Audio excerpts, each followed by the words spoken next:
Welcome to The Explainer. Today, we're going to break down the architectural blueprint of the world's largest democracy, the Constitution of India. This is the foundational document, the very DNA that shapes the lives of over 1 billion people. Okay, so let's dive right in. The best way to think about the Constitution is like the ultimate user manual. Seriously, it lays out the entire framework, everything from the rights you have as an individual citizen all the way up to the structure of the government itself.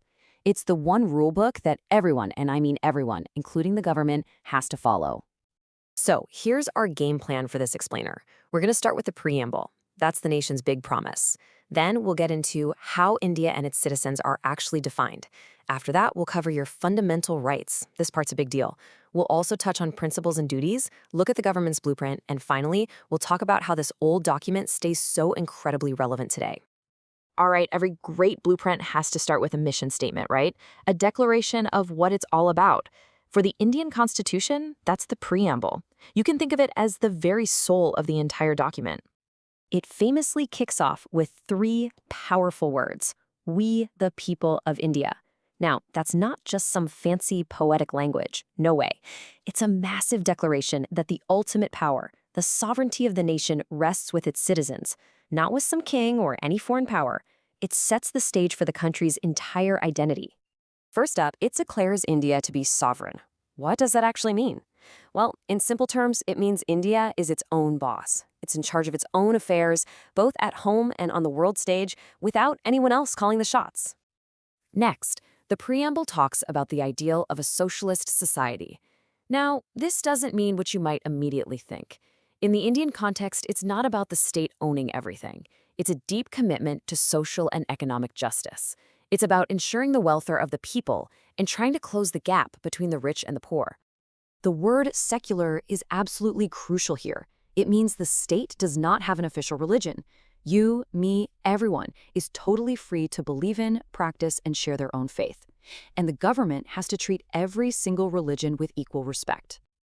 And finally, it nails down India as a democratic republic. Let's break that down.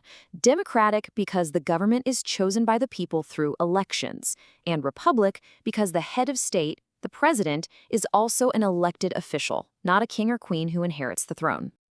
So, we've got the core values locked in. The next logical step in the blueprint? Well, you've got to draw the property lines and figure out who officially lives there. And it's actually pretty straightforward. Part I of the Constitution basically draws the map of the nation, describing India as a union of states. Then, Part 2 gets into the nitty-gritty of who is and who can become a citizen of India. It's the official rulebook for belonging. Okay, this next section, Part 3, is, you could argue, the most critical part of the entire blueprint for every single person living in the country.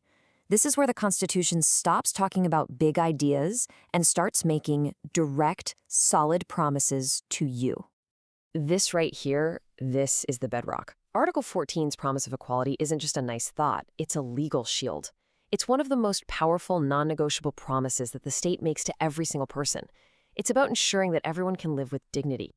And this slide just shows you how wide that shield is. You've got the right to equality, the right to freedom, which includes your freedom of speech, and protection from being exploited. But here's the master key, the real game changer, the right to constitutional remedies.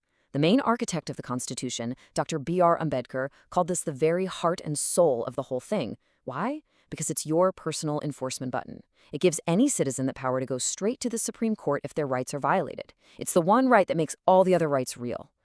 Okay, so if fundamental rights are legally binding guarantees, what about the nation's wish list? You know, we should really try to do this stuff. Well, that's where directive principles and fundamental duties come into play. And what's great about this stride is how clearly it shows the difference. Fundamental rights are what the state is forbidden from doing to you. They are your protections. Directive principles, on the other hand, are the aspirational goals. They're what the state should be trying to do for you, like ensuring equal pay for equal work or protecting the environment. You can't sue the government over them, but they're the moral compass for every law made. And you know, this blueprint isn't just about what you can demand. It's also about what's expected of you.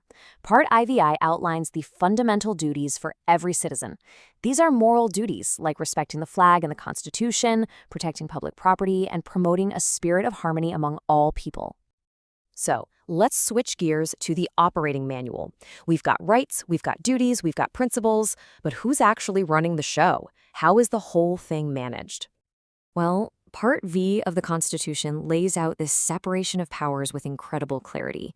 You have the executive branch, which implements the laws. You have the legislature, which is the parliament, and its job is to make the laws.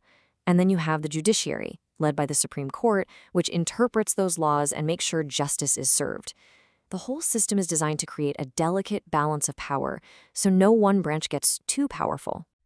But here is the real stroke of genius in this whole blueprint.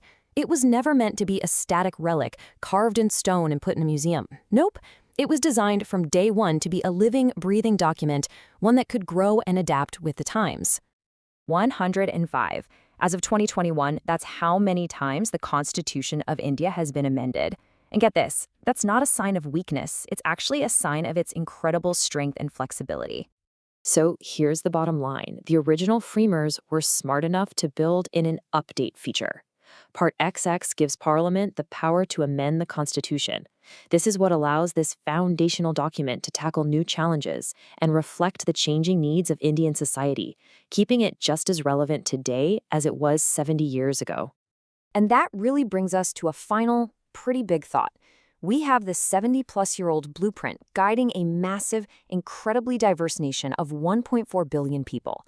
So the question is, what does this document, with all its grand promises and complex machinery, truly mean for the India of today and for the India of tomorrow? That's something for all of us to think about.